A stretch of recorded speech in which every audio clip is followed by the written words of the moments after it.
La carta del apóstol San Pablo a los romanos, en el capítulo 14, verso 11 al verso 23.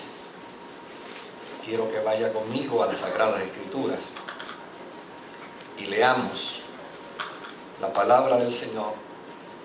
Romanos capítulo 14, verso 11 al 23. Está escrito: tan cierto como que yo vivo, dice el Señor, ante mí se doblará toda rodilla y toda lengua confesará a Dios. Así que cada uno de nosotros tendrá que dar cuentas de sí mismo a Dios. Por tanto, dejemos de juzgarnos unos a otros. Más bien, propónganse no poner tropiezos ni obstáculos al hermano. Yo, de mi parte, estoy plenamente convencido en el Señor Jesús de que no hay nada impuro en sí mismo. Si algo es impuro, lo es solamente para quien así lo considera.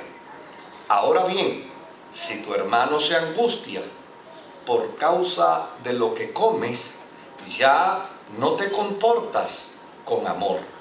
No destruyas por causa de la comida al hermano por quien Cristo murió. En una palabra, no den lugar a que se hable mal del bien que ustedes practican, porque el reino de Dios no es cuestión de comidas o bebidas, sino de justicia, paz y gozo en el Espíritu Santo. El que de esta manera sirve a Cristo, agrada a Dios y es aprobado por sus semejantes. Por lo tanto, esforcémonos por promover todo lo que conduzca a la paz y a la mutua edificación. No destruyas la obra de Dios por causa de la comida. Todo alimento es puro. Lo malo es hacer tropezar a otros por lo que uno come. Más vale no comer carne, ni beber vino, ni hacer nada que haga caer a tu hermano. Así que la convicción que tengas tú al respecto, manténla como algo entre Dios y tú. Dichoso aquel a quien su conciencia no lo acusa por lo que hace. Pero el que tiene dudas en cuanto a lo que come, se condena, porque no lo hace por convicción, y todo lo que no se hace por convicción es pecado. Que el Señor añada bendición a su santa y bendita palabra. Leer estos pasajes bíblicos, sin lugar a dudas, puede crear algunas preguntas en usted en la noche de hoy. Pero estos pasajes bíblicos, para poderlos comprender bien y para poder entenderlos bien, nos obliga a caminar un poco por el contexto histórico. Note bien que es el apóstol San Pablo quien escribe esta carta, y la escribe y la destina a una comunidad de creyentes que se denomina como los romanos, es decir, los creyentes que residen en Roma. Es interesante porque el apóstol San Pablo no ganó a esta comunidad para el Señor. Es decir, esta comunidad no se convierte al Señor como resultado del ministerio del apóstol San Pablo. Más bien, esta comunidad de creyentes son creyentes judíos, pero judíos de la diáspora. Es decir, judíos que tal vez sus familiares, sus ancestros habían salido de Jerusalén, se habían ubicado, se habían colocado fuera de Jerusalén, en cualquier otro lugar, y desde luego, como parte de la fe judía, donde quiera que un judío está, se comporta como judío, vive como judío, piensa como judío, sirve a su Dios como judío. Y entonces en las fiestas estos judíos regresaban del lugar donde estuviesen y llegaban a Jerusalén para de esta manera poder tener su experiencia de vida religiosa. Hubo entre los cristianos del primer siglo una experiencia singular, extraordinaria. Fue el día de Pentecostés. Y ese día de Pentecostés, desde luego, se dice que a la vuelta de una semana, 8,000 personas se habían convertido a Jesucristo, se habían hecho cristianos. Esos 8,000 eran todos judíos de la diáspora. En su inmensa mayoría eran judíos de la diáspora. Por lo tanto, esos judíos de la diáspora, una vez se convierten, una vez entran a la experiencia del cristianismo, regresan a Roma, porque no vivían en Roma, simplemente vinieron a disfrutar de la fiesta de Pentecostés. Así que cuando ellos regresan a sus casas, regresan con una experiencia de vida religiosa muy particular, una experiencia de vida religiosa donde se mantienen judíos. Porque en los primeros años de la fe cristiana, un judío se convertía y no dejaba de ser judío. Lo único que el judío hacía era que declaraba que Jesucristo era el Mesías, que Jesucristo era el Señor, que Jesucristo era el Salvador. Por lo tanto, esta gente no fue la excepción. Esta gente salió de Jerusalén, convertidas al cristianismo, llegan a Roma y cuando llegan a Roma afirman que son judíos mesiánicos. Y desde luego, como judíos mesiánicos, entonces empiezan a vivir su experiencia de vida religiosa. ¿Cuánto de cristianismo tenían? Desde el punto de vista de práctica, desde el punto de vista teológico, desde el punto de vista de la fe, muy poco. Tenían más de judíos que de cristianos. Ahora, desde luego, ¿qué tenían de cristianos? Pues lo que tenían de cristianos era que ellos afirmaban que Jesús era el cumplimiento de las profecías antiguas que señalaban y decían que Él era el Mesías. Por lo tanto, estos judíos afirmaban que Jesús era el Mesías, pero ellos seguían guardando el sábado, ellos seguían celebrando las fiestas judías, ellos seguían expresándose dentro de la experiencia cúltica judía y por ende, cuando un gentil se convertía a la fe cristiana, es decir, cuando un gentil declaraba que Jesús era el Mesías, entonces se añadía a la experiencia de fe de ellos. Pero ¿qué era lo que aprendía ese gentil? Pues ese gentil lo que aprendía era precisamente a comportarse religiosamente como un judío. Así es que en Roma hay dos comunidades de fe. Una comunidad de fe gentílica y una comunidad de fe judía. Los judíos ganaron a los gentiles para la fe, pero desde luego hubo una desgracia en medio del pueblo judío. Y la desgracia fue que en Roma los judíos en un momento dado crearon una serie de dificultades y de pleitos y de problemas y el emperador no quiso seguir bregando con ellos. Así que Claudio, que era el emperador, emitió un edicto y en el edicto ordenó que todos los judíos fueran expulsados de Roma. Así es que de Roma se fueron los judíos que practicaban el judaísmo y los judíos que practicaban la fe cristiana. Ambos fueron expulsados. Desde luego, los judíos que practicaban la fe cristiana se unieron a la iglesia primitiva de Jerusalén y estuvieron compartiendo la experiencia cúltica en la iglesia primitiva de Jerusalén sin ningún problema, porque los cristianos de Jerusalén a su vez también eran cristianos judíos, seguían yendo a las sinagogas, seguían participando de los actos cúlticos judíos. Lo único era que ellos afirmaban que Jesucristo, el resucitado, era el Mesías, era el Hijo de Dios. Desde luego, los gentiles que quedaron en Roma, entonces empiezan su experiencia de vida cristiana, su experiencia de vida devocional, siguen adorando al Señor, siguen sirviendo al Señor, pero en el proceso, como ellos no eran judíos, empezaron a quitarse de encima aquellas cosas que los judíos les habían enseñado. Entre las cosas que empezaron a quitarse de encima, ¿saben cuál fue?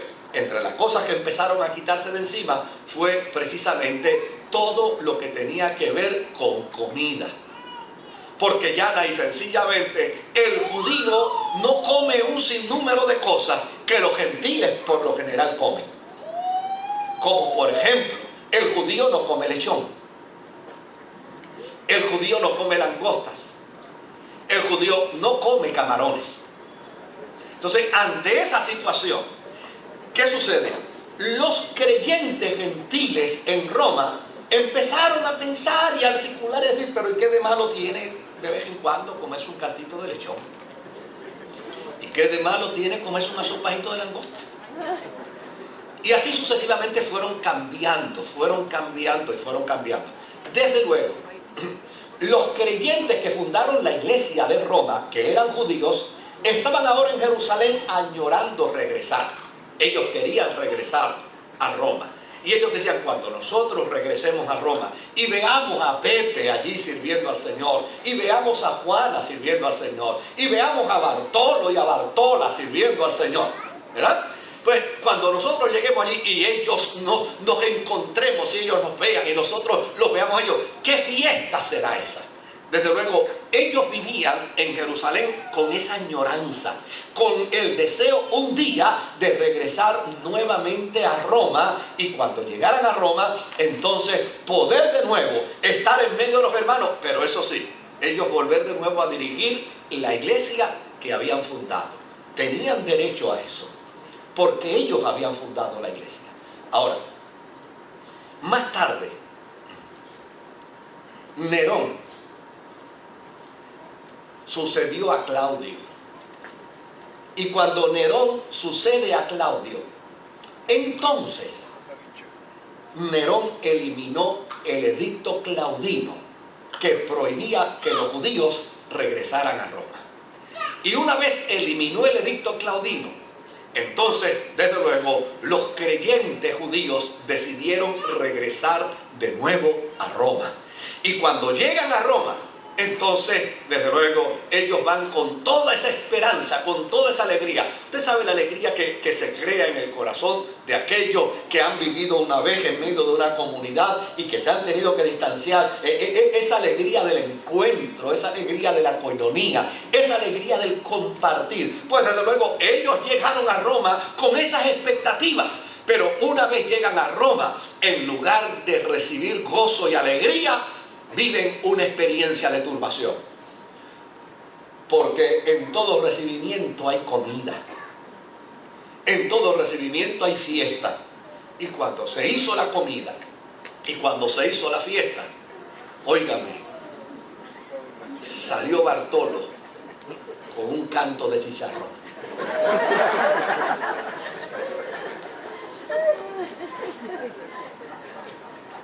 Y delante de los hermanos judíos empezó a comer. Y los hermanos judíos empezaron a decir, pero esto no es lo que nosotros le enseñamos. Olvídate de lo que tú quieres. Tú no sabes lo que te estás perdiendo. Tú no sabes lo que has dejado de disfrutar por tantos años. Déjate de tanta changuería, chico, y empieza a disfrutar con nosotros de este chicharrón volado. Y es como resultado de ello que Pablo entonces descubre que por primera vez los cristianos judíos son la víctima y los creyentes gentiles son los victimarios. Y como Pablo se considera a sí mismo apóstol de los gentiles, a pesar de no haber ganado a los cristianos de Roma para el Señor, se sintió en la obligación de escribirle una carta, porque bajo ninguna circunstancia la libertad da derecho al libertinaje.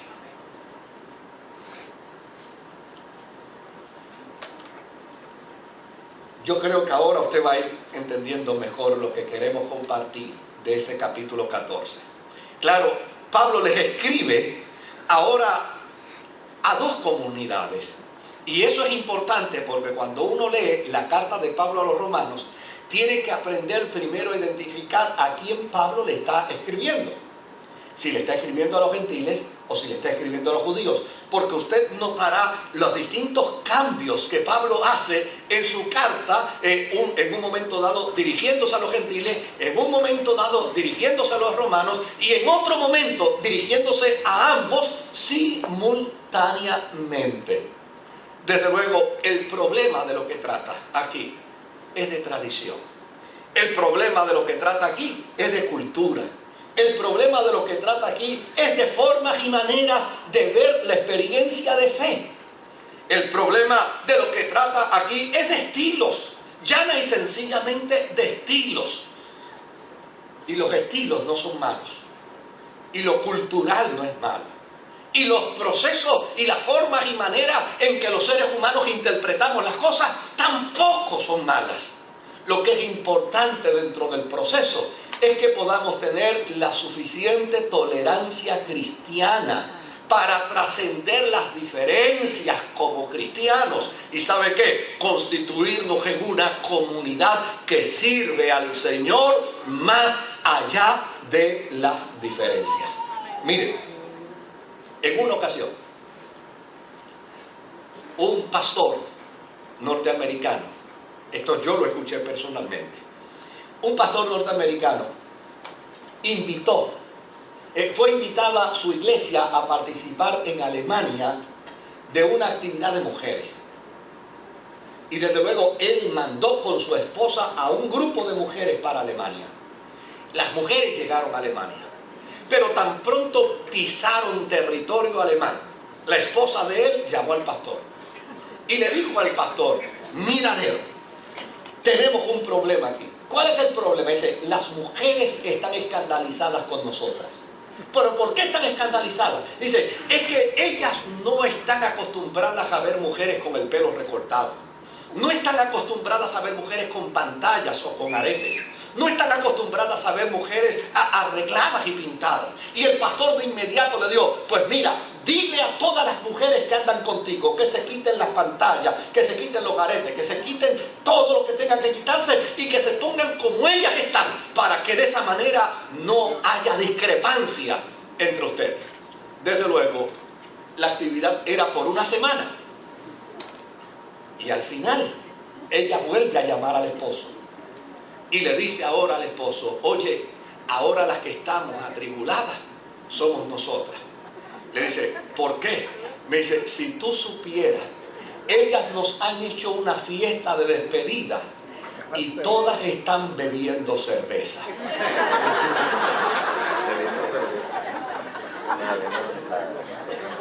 Fíjense qué interesante. Lo que para este grupo de hermanas no era pecado, para aquellas lo era. Y viceversa, para lo que aquellas hermanas alemanas no era pecado, para estas era pecado. Oiga, vamos a darle un discurso a la gente que piensa distinto a nosotros en términos culturales de lo que es pecado o de lo que no es pecado.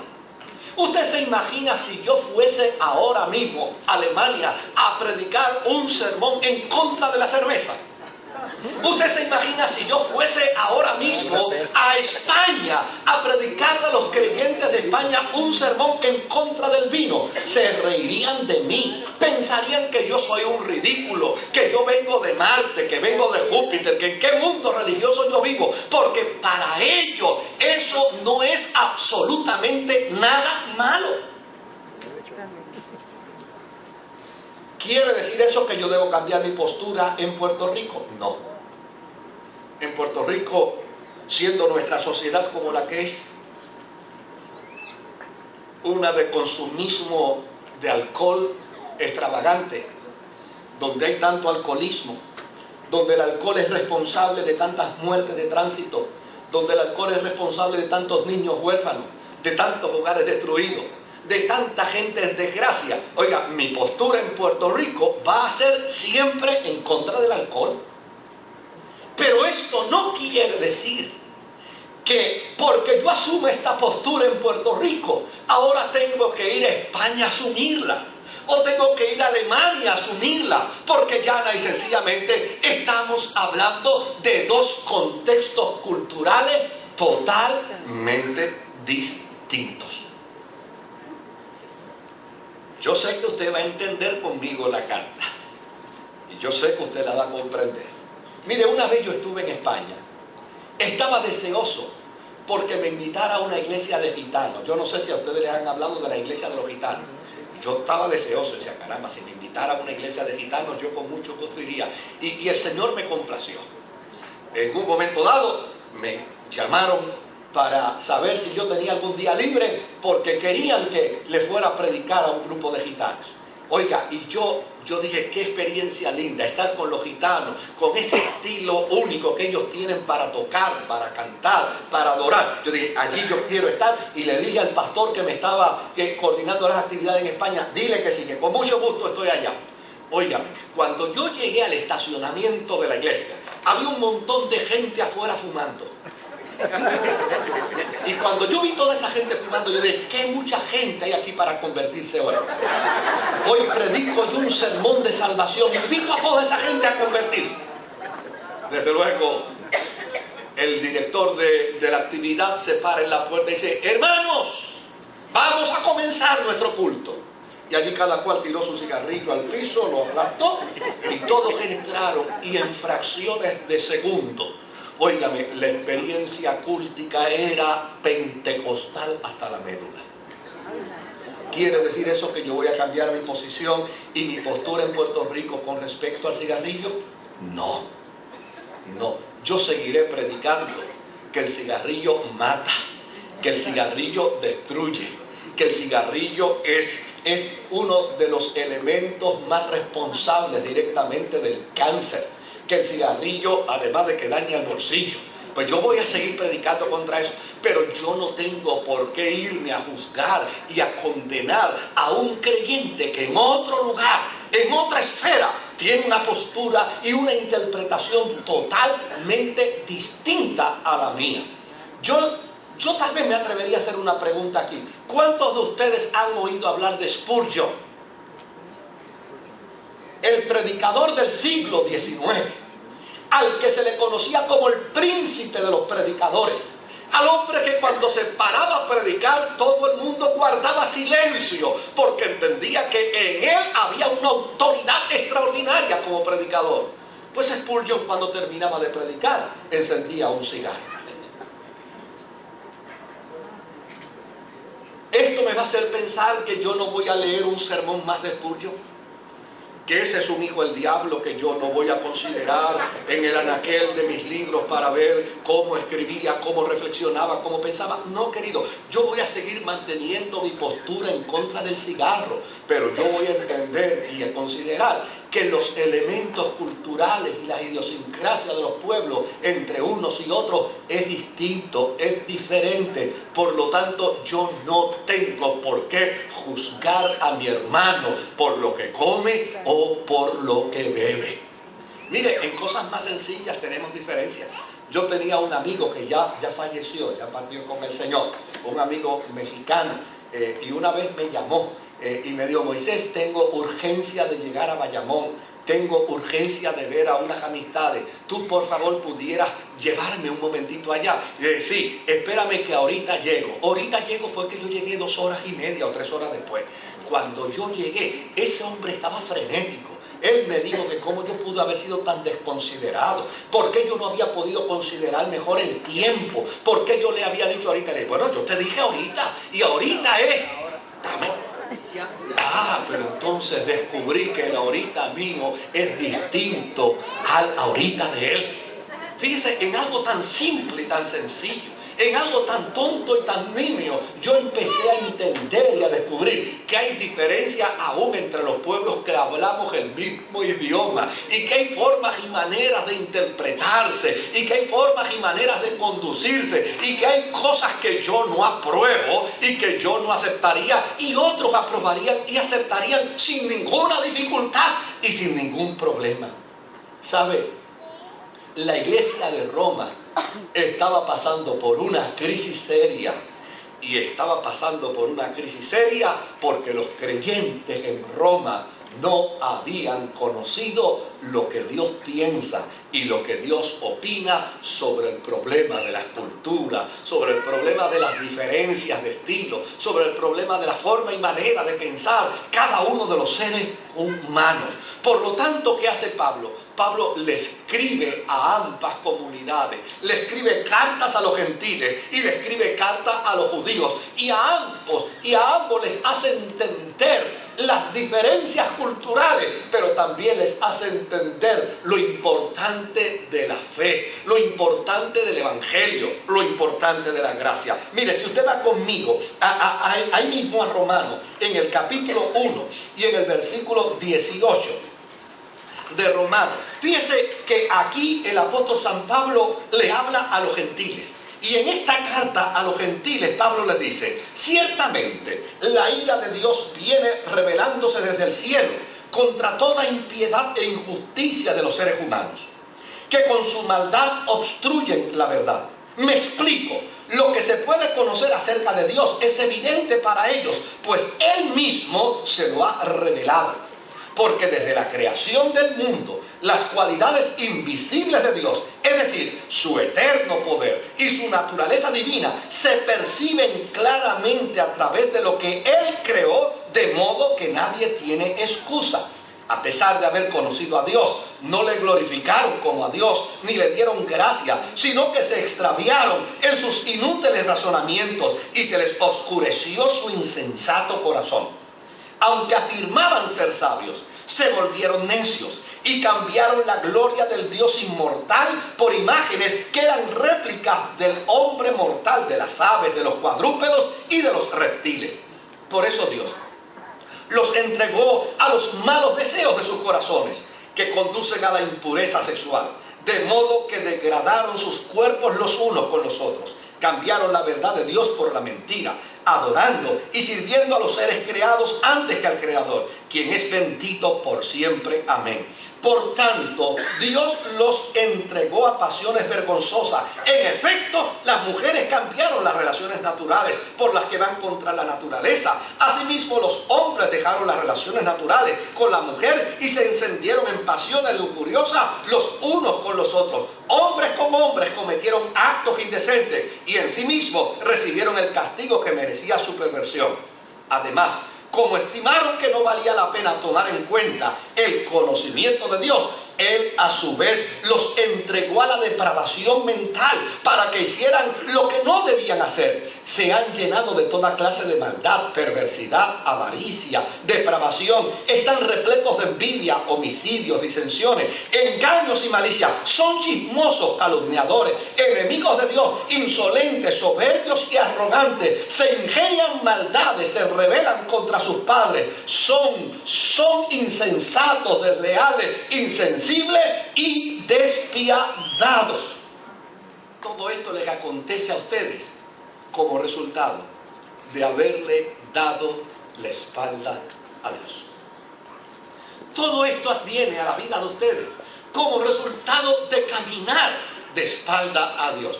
Yo me imagino que cuando Pablo le escribió esta carta a los creyentes gentiles, los judíos estarían contentos. Los judíos estarían diciendo: qué bueno, mira cómo los está atacando.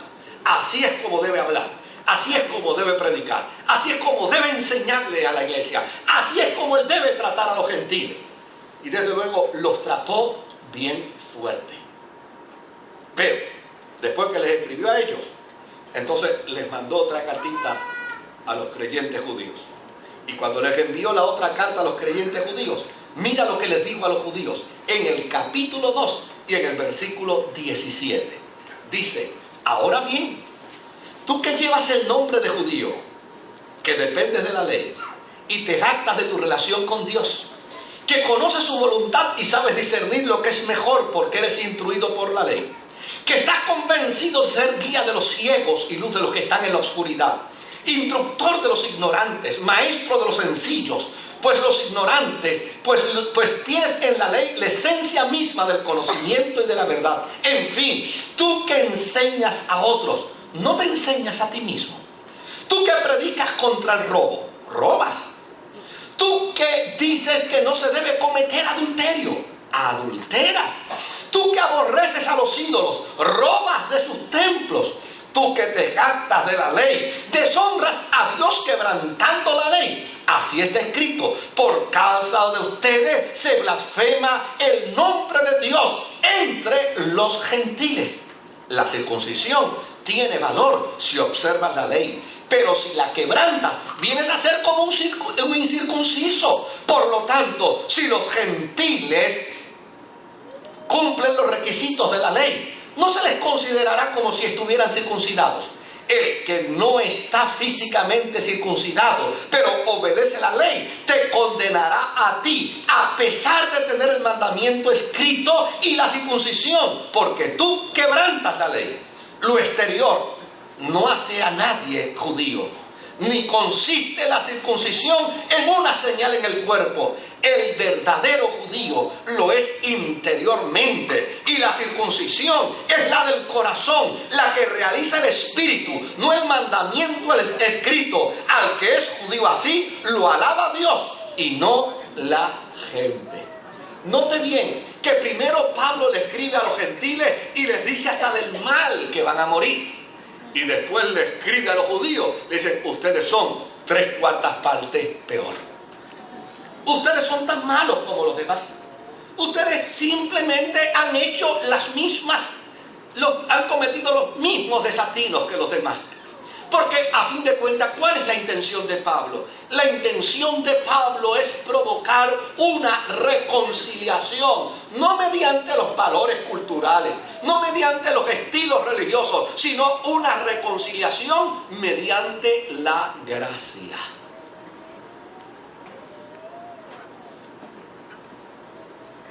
¿Y qué es una reconciliación mediante la gracia?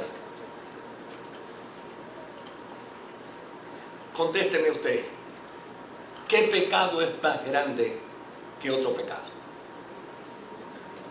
¿Sabía usted que el pecado de adulterio es igual a una pequeña mentira?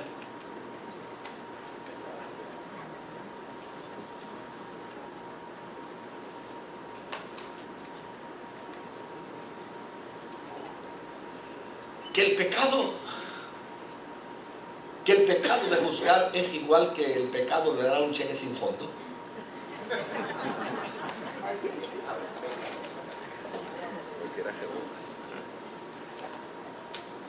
Que el pecado de engañar es igual que el pecado de la usura. Para Dios, pecado es pecado. Por lo tanto, los pecados de los gentiles no son más grandes que los pecados de los judíos. Ni los pecados de los judíos es más grande que los pecados de los gentiles. Todo lo contrario, el apóstol San Pablo va a decir: por cuanto todos pecaron, gentiles y qué, y judíos, todos están destituidos de la gloria de Dios. La salvación suya y la salvación mía no adviene como resultado de mis cualidades ni de mis virtudes. La salvación suya y la salvación mía no ha venido como resultado de cuán bueno yo soy o cuán malo tú eres. La salvación tuya y la mía ha venido a nuestra vida como resultado de la gracia, porque Dios descubrió que tú, siendo bueno, no tenías capacidades para salvarte, y yo, siendo malo, no tenía capacidades para salvarme. Porque Dios descubrió que tú, haciendo cosas mejores que yo, no tenías capacidad para salvarte, aun cuando yo las hice peores que tú, pero quedaba también sin capacidad para salvarme. La gracia adviene a nuestra vida, porque llana y sencillamente Dios descubrió que ni los judíos ni los gentiles por sus propios méritos se podían salvar. Por lo tanto, Dios decidió regalar lo más caro de la vida, lo más caro que el hombre pueda poseer, lo más caro que el hombre pueda retener en sus manos y en su corazón. Dios decidió regalarlo, porque ni los judíos ni los gentiles tenían la capacidad de poderlo adquirir por sus propias virtudes. Me encanta lo que el apóstol San Pablo va a decir. El apóstol San Pablo va a decir aquí con perfecta claridad. Si va conmigo de nuevo al capítulo 14 y al verso 11, dice: el apóstol San Pablo, está escrito: tan cierto como que yo vivo, dice el Señor, ante mí se doblará toda rodilla y toda lengua confesará a Dios. Yo quiero que entendamos eso bien. Ante mí se doblará toda rodilla y toda lengua confesará a Dios.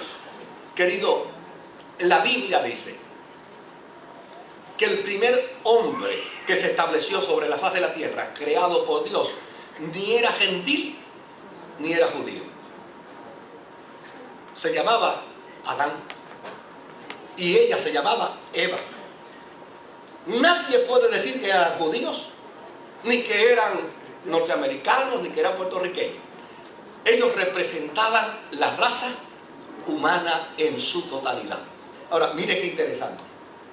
Estos dos seres que representaban en el huerto del Edén la raza humana, fueron destituidos por Dios. ¿Como consecuencia de qué? Como consecuencia de su pecado.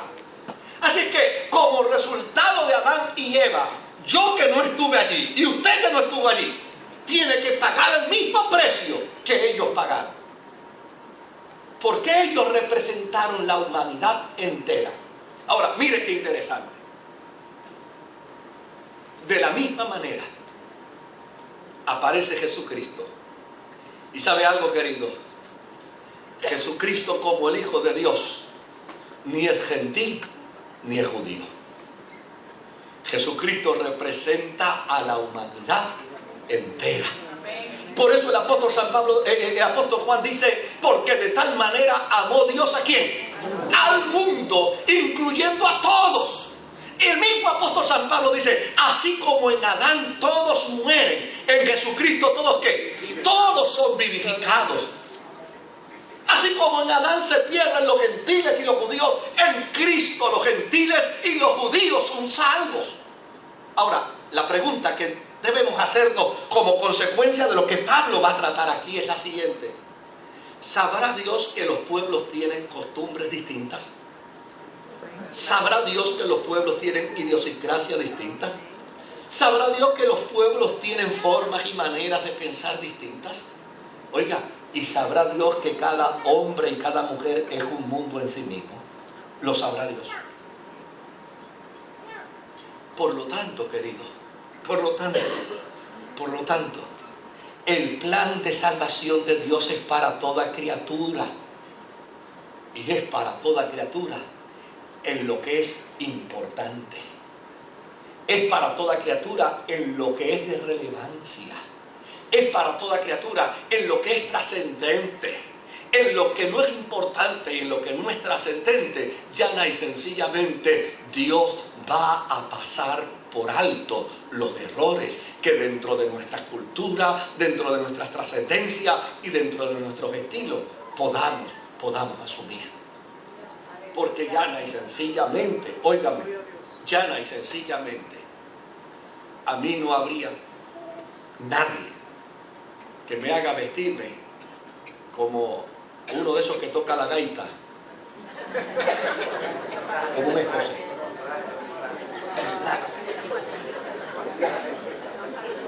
Es más, que levante la mano el varón que se pusiera una ropa de un escocés.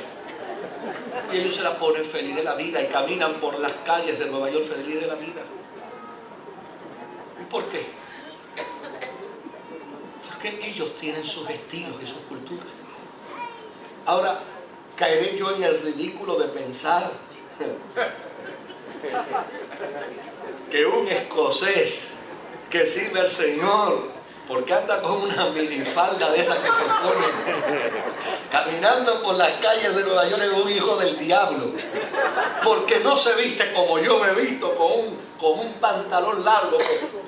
Oiga, eso sería hacer el ridículo. Eso sería caer en la tontería. Ahora, fíjense lo que dice. Dios, dice el apóstol San Pablo, Dios determinó salvar a los pueblos, Dios determinó salvar a las naciones, porque Él dijo, Dios dijo con perfecta claridad: tan cierto como yo vivo, ante mí se doblará toda rodilla y toda lengua confesará a Dios. Lo que implica es que Dios tiene como plan y como objetivo salvar la humanidad. Y dentro del propósito y dentro de la intención de salvar la humanidad, Dios trabajará con cada hombre con tal de transformar su corazón y con cada mujer con tal de transformar su corazón, sin tomar en consideración las costumbres y sus idiosincrasias.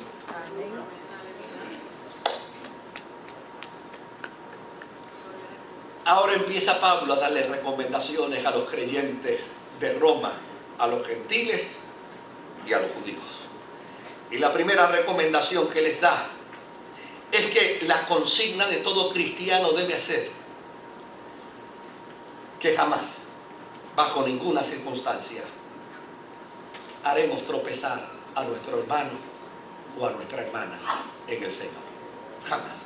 Esa debe ser mi consigna. Yo no estoy para meterle el pie a mi hermano. Yo estoy para que mi hermano corra la buena carrera de la fe.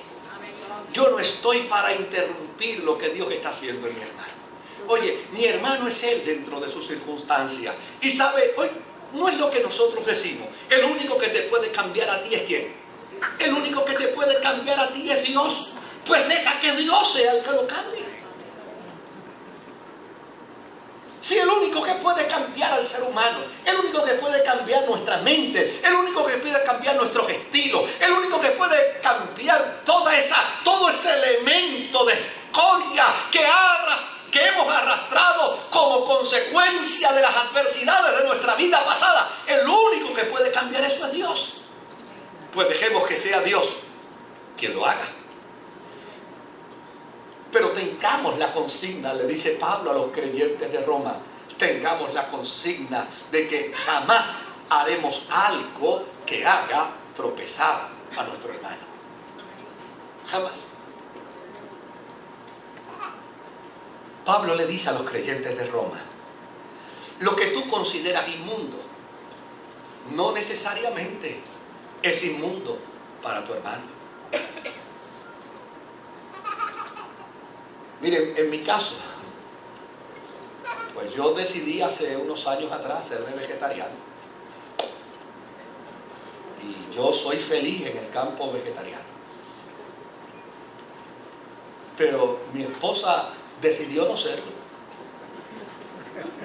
Y ella es feliz. Y ella es feliz por no serlo.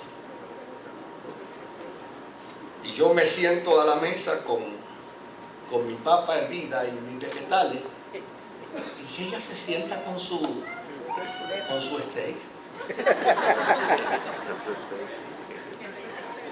Y nos agarramos de las manos y oramos a Dios y damos gracias a Dios por los alimentos y nos comemos los alimentos felices de la vida. Sería absurdo crear una guerra por una tontería. Sería absurdo crear una batalla por algo que no tiene relevancia. Mire, ¿sabe lo que es drástico, ¿verdad? La expresión que usó Jesús, pero Jesús lo usó con toda la intención. No olviden que Jesús era un maestro y quería decir cosas para que nunca se le olviden a la gente. A mí no se me ha olvidado desde que lo leí. ¿Sabe lo que Jesús dijo? Mira, lo que el hombre se come no le hace daño, porque a fin de cuentas lo que el hombre se come, se lo come. Y en aquel tiempo no había toilet ni había sistema de acueducto. Decía, lo que el hombre se come va a la letrina, punto. La perversión no estriba en lo que el hombre se come. La perversión estriba en lo que sale de dónde. Lo que sale del corazón. Es ahí donde está el problema. Así que el apóstol San Pablo le dice a los creyentes de Roma, mira, cuando ustedes se sienten a la mesa,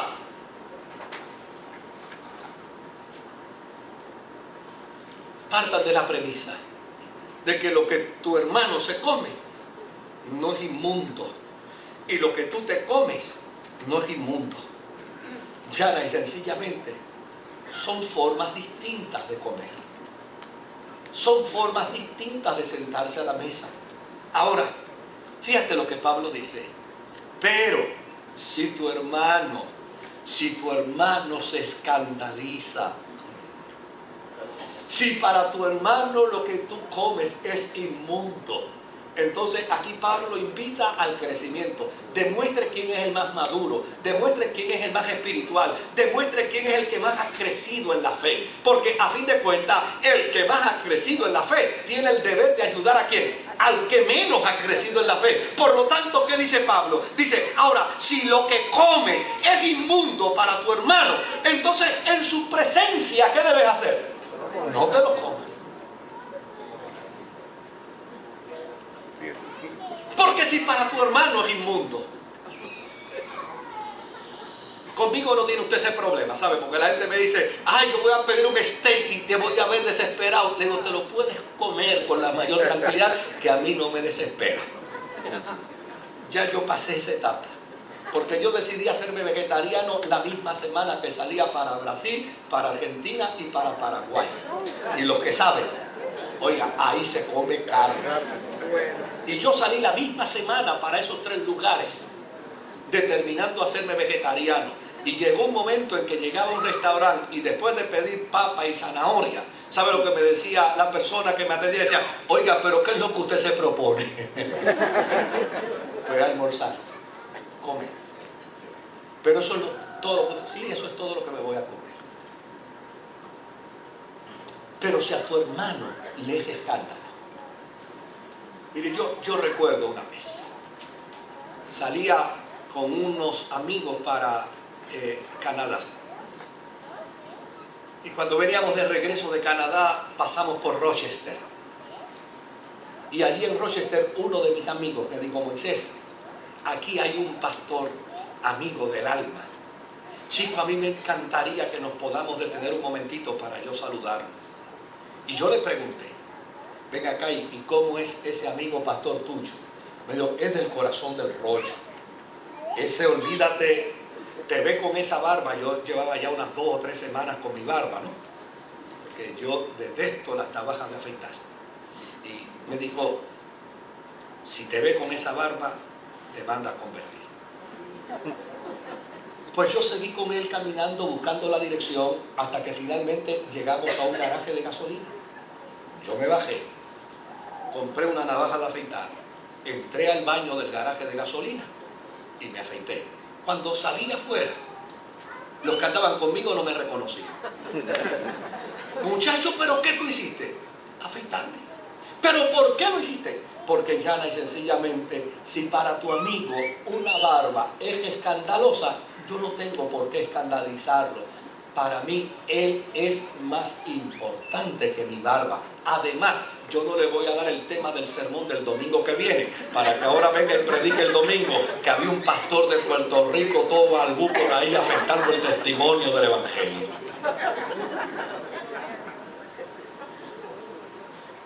Ah, pero pastor, usted debió haberle enseñado una lección. Yo no tenía tiempo para dar lecciones. Yo prefería evitar una dificultad. Prefería evitar una situación. Así es que si lo que comes es inmundo para tu hermano, no lo comas en su presencia. Si lo que haces escandaliza a tu hermano, no lo hagas delante de él. Si tu forma y manera de actuar, de vestir, de peinarte, si tu forma y manera de entender los procesos de la vida pueden escandalizar a tu hermano, simplemente considéralo. Ahora, vas a ganar, ¿sabe qué? Vas a ganar el título de ser un estudiante universitario, mientras que el fanático está todavía en pre-pre.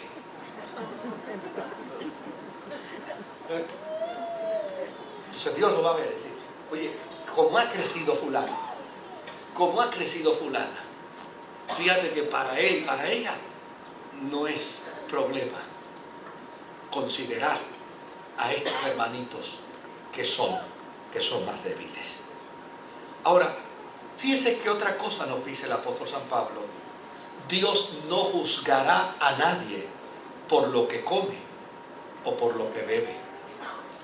Dios no juzgará a nadie por lo que coma o lo que bebe. Y yo quisiera que eso se nos meta en la cabeza. Por eso la Escritura dice que no juzguemos. No juzguemos. Porque a fin de cuentas, quien se reserva el derecho a juzgar es ¿quién? Es Dios. ¿Y sabe algo? Dios no juzga. ¿Sabe lo que dice la Escritura? ¿Quién juzgará o quién condenará a los escogidos de Dios? ¿Y sabe lo que dice la Escritura? Él es el que justifica. ¿Sabe? Jesús le dijo a la mujer tomada en el acto de adulterio, le dijo, ¿dónde están los que te acusan? Y ella dijo, se han ido. ¿Y sabe la respuesta de Jesús? Pues si ellos se fueron y no te juzgan, yo tampoco te condeno. Vete y no peques más. Así que Pablo le dice a los creyentes de Roma, Dios no juzgará a nadie por lo que come o por lo que bebe, pero sí nos juzgará por no hacer obra de justicia. Sí nos juzgará por no contribuir a la paz. Sí nos juzgará por no vivir una vida de gozo en el Espíritu. Por lo tanto, Pablo concluye en la carta a los romanos, en este capítulo 14, y en estos versos que leímos, Pablo concluye diciéndolo a los creyentes de Roma, judíos y gentiles, ustedes deben aspirar a lo que contribuye a la paz. Y ustedes deben aspirar a lo que contribuye a la mutua edificación.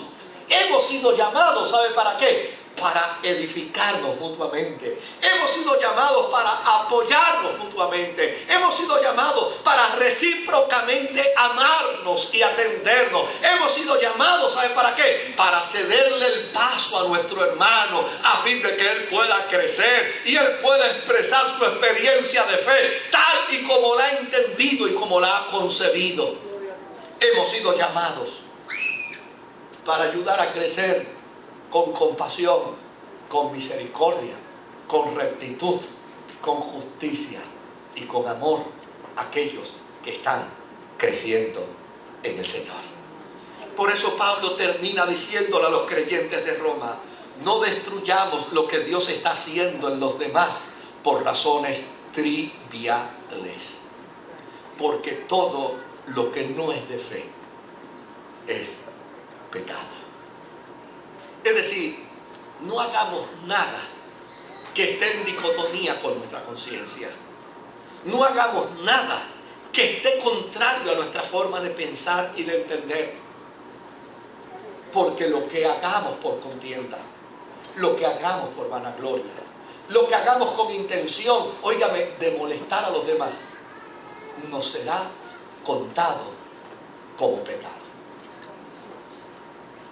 ¿Qué me puede ser contado como pecado?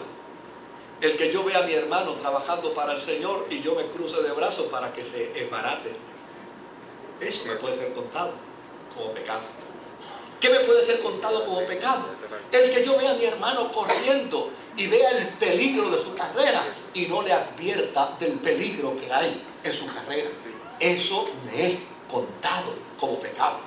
¿Qué me es contado como pecado? Que yo vea a mi hermano que va en una ruta equivocada, en un rumbo equivocado, y en lugar de advertirle que va en ruta equivocada, yo esté esperando que se estrelle para entonces finalmente decir, yo sabía que se iba a estrellar. ¿Sabe? En Puerto Rico hubo una vez una situación muy dolorosa de una persona que vivió una experiencia de crisis espiritual muy seria. Y se me acercó un santurrón y me dijo estas palabras. Me dijo, eso que le pasó a fulano de tal, eso Dios me lo mostró a mí hace más de un año atrás. Dios me mostró que se iba a caer, Dios me mostró que se iba a escocotar, Dios me mostró su ruina. Y a mí esas cosas, yo les tengo que decir con la honradez, a mí me da coraje, a mí me da molestias profundas ver esas actitudes de gente con espíritu de santurronería. El Señor se los debe llevar cuanto antes. No hace falta santurrones en la iglesia. ¿Y sabe qué yo le dije a esta persona? Le dije, ¿cuánto tiempo hace? Me dice, muchacho, hace más de 1 año y medio que Dios me mostró eso. Y yo le pregunté, ¿y qué tú hiciste para evitar que él se cayera? Y me dijo, nada, esperar que se cayera. Esperar que se cayera para probar que tú eres profeta. Esperar que se cayera para probar que a ti Dios te muestra cosas. Óyeme, ese espíritu profético tuyo es diabólico. Ese espíritu profético tuyo no responde al corazón de Dios. Ese espíritu profético tuyo de quererte validar como profeta en medio de las desgracias de los demás no puede provenir de Dios. Porque si Dios te lo reveló, era para que te le pusieras de frente a Él y le dijeras: no puedes caer, no puedes caer, porque Dios me mostró que vas a caer y yo estoy aquí para evitarlo. Eso es lo que dice aquí el apóstol San Pablo. Lo que no procede de fe es pecado. Lo que no procede de buen deseo, lo que no procede de buen entendimiento, lo que no procede de un corazón sano, eso es pecado. Pablo le escribe a los creyentes de Roma porque llana y sencillamente sabe que si los creyentes de Roma siguen como van, a la larga la iglesia del Señor en Roma va a desaparecer. Y usted y yo tenemos que cuidarnos que nuestra vida como iglesia no desaparezca, que nuestra visión como iglesia no pierda el sentido bíblico, porque Dios nos ha llamado a ti y a mí, Dios nos ha llamado a todos a cuidarnos. Yo tengo que cuidar de ti y tú debes cuidar de mí. ¿Y cómo cuido yo a mi hermano? Cuando yo vea a mi hermano que está cayendo, lo que tengo que hacer es acercarme para evitar que caiga. No es juzgarlo, no es condenarlo, no es pararme en una esquina para verlo bambolear hasta que se caiga y después decir: mira, se cayó. No, es pararme a su lado para evitar su caída. Yo termino con esto. Hace muchos años atrás, más de 30, yo estaba recibiendo un adiestramiento cuasi militar. Y en ese adiestramiento había 2 reglas, solo 2 reglas. El que no pasara los exámenes perdía su trabajo. Y el que se copiara perdía su trabajo.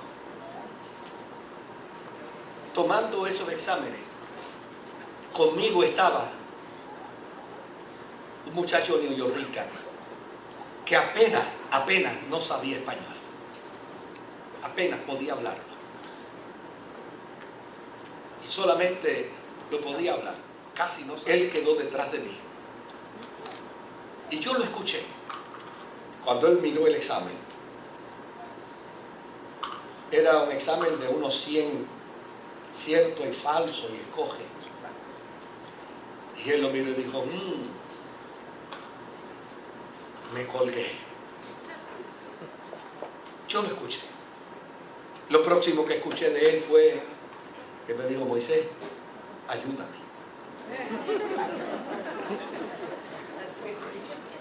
¿Cómo lo voy a ayudar? ¿Cómo le voy a dar la mano? Él estaba detrás de mí en su pupitre. Yo estaba al frente de él. Se me ocurrió pensar que lo podía ayudar. Se me ocurrió pensar. ¿Y saben cómo decidí ayudarlo? Yo soy derecho. Me inclino hacia la derecha para escribir. Pero en ese momento empecé a escribir como derecho, inclinándome hacia la izquierda.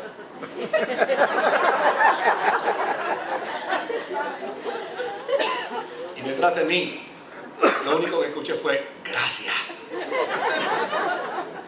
Lo único que yo decía era: Dios mío, que no se copie de mi nombre.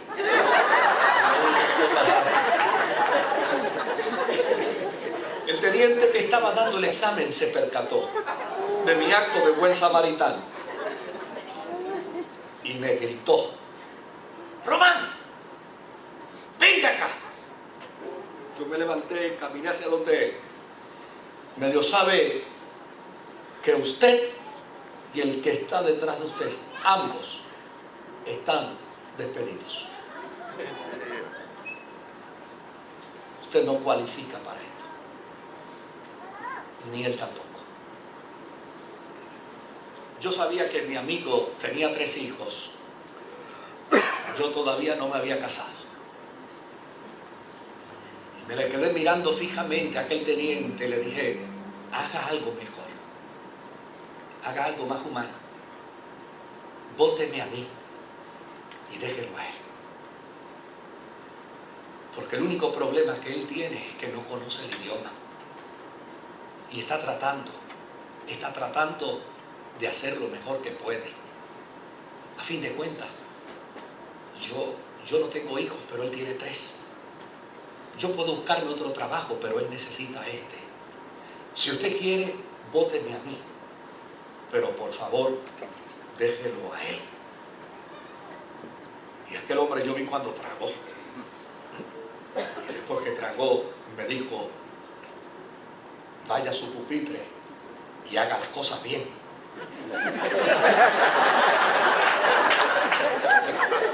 Haga las cosas bien. Eso quiere decir, muévete un poquitito más a la derecha. Me moví un poquito más a la derecha. Ahora estaba autorizado. Qué bueno que ya terminamos, eso no va a grabar.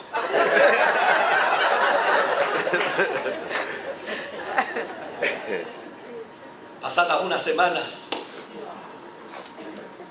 nos despertaron a las 3 de la mañana para ir a hacer una carrera por un sitio muy incómodo a esa hora, totalmente oscuro, con frío.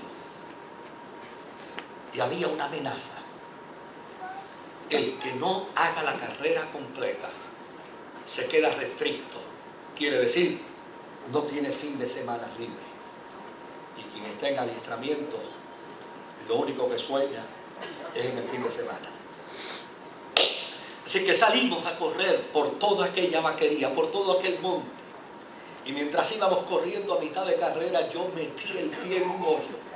Y allí sentí el golpe en el tobillo derecho. Y sentí como de inmediato un calor y un frío. Empezó a agarrarme el tobillo. Y de momento empecé a tener dificultad para seguir corriendo.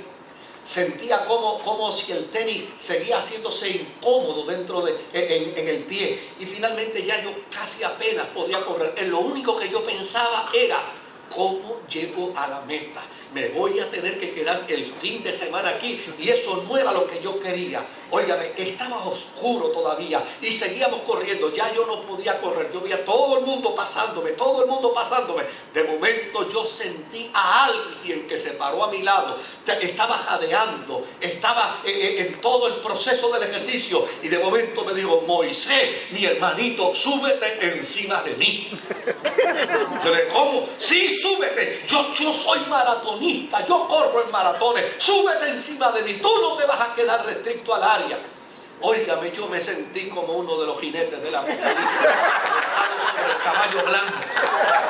Me enganché encima de él y ese hombre empezó a correr por allí para abajo y me decía: no te quedas, tú no te quedas, tú no te quedas. Oye, qué experiencia extraordinaria. Me llevó casi cerca de la meta. Claro, allí me bajó y entonces me agarró por encima del hombro y empezó a caminar conmigo y llegamos justo a la meta. Y después que pasamos la meta, el teniente dijo: de aquí para atrás todos se quedan restricto al área.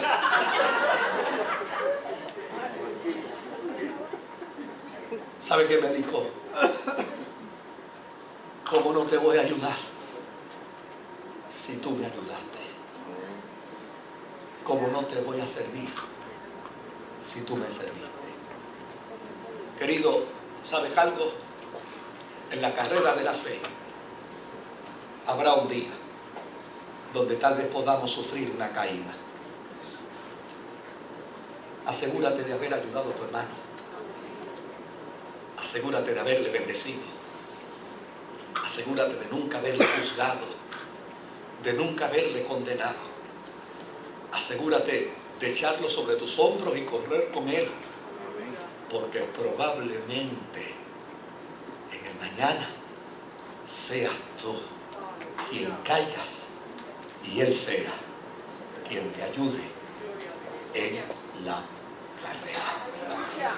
Como cristianos tenemos una meta, y la meta que tenemos como cristianos es llegar a la eternidad. Pues procura que tu hermano, que tu hermana sea tu compañero, que tu hermano y tu hermana sea tu compañera, de tal manera que mutuamente nos ayudemos a la edificación para que juntos podamos llegar a la meta de nuestra fe, que es estar en la presencia del Señor. No hemos sido llamados para juzgarnos ni para condenarnos. Hemos sido llamados para ayudarnos y para apoyarnos, con la esperanza de que lo que yo tenga que cambiar, lo cambie. Lo que tú tengas que cambiar, lo cambie. Para que juntos podamos vivir la eternidad en la presencia del Señor y podamos decir, valió la pena servir a Jesucristo. Que el Señor te bendiga.